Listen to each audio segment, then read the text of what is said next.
Sagutin mo na at ano nangyari sa Mindanao bilang campaign manager po ng mga kandidato ng alyansa.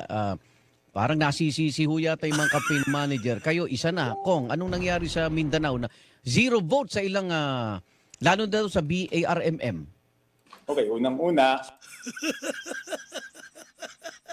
Ito na, sasagutin na. Ulitin natin, ha? Sasagutin na, sasagutin. Oh, tutang ina talaga yan. Okay. alam naman natin kung ano yung... So, masasabi ko po na, in a way, Ang ating chairman ng MMDA, Romando Artes. Natin si Congressman Toby Tiangco ng Navotas City. Kong Tiangco, Igan at Cathy, magandang umaga. Good morning. Yes, good morning, Igan. Good morning, Cathy. Okay, sagutin mo na at ano Senyorita nangyari sa Jensen, Mindanao magandang bilang umaga. campaign manager po ng mga kandidato ng alyansa.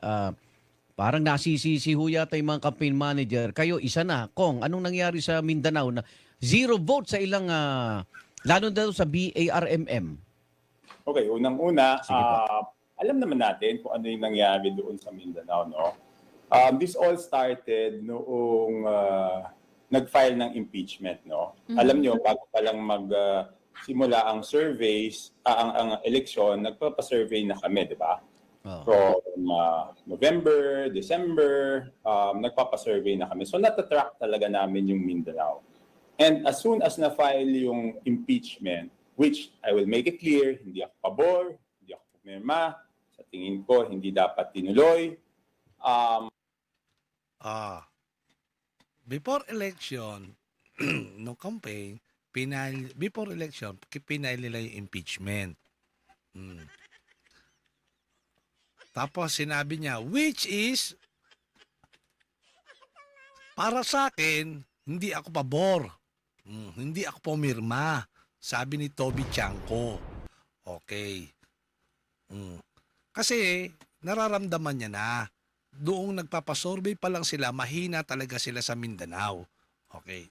Nakita ko na, pinakita ko na sa amin lahat na nagsosolidify yung Mindanao. Okay? Ibig sabihin, Solid. talagang ang boto nila doon, kung dati nakakakuha yung mga kandidato namin ng boto doon kasi ang basihan nila sa pagpili ng kandidato ay kung sino yung kursonada nila, naiba yung pagpili nila ng kandidato doon. Ang pagpili nila ng kandidato doon ay kung sino po yung hindi boboto sa impeachment. So nag-solidify yung Mindanao. Noon pa lang nakita na. So yun, talagang yun, self-inflicted yun eh. Hindi dapat nangyari yun eh. Diba? Okay. Una lang yon, yung impeachment, yung pagpapile ng impeachment, tapos binabasa ng mga Mindanawan kung sino ang boboto, oo, in favor of BP Inday Sara, at saka yung mag-convict laban sa kanya. Tapos, kung hindi pa naman kayo mga ulupong itong administrasyon na ito, pina-aresto nyo pa si Tatay Digong. Pina-aresto pa ninyo. Hindi na kayo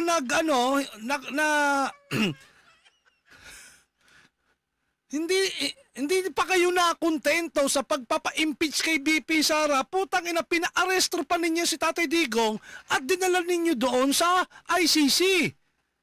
O di naganda leche-leche na kayo.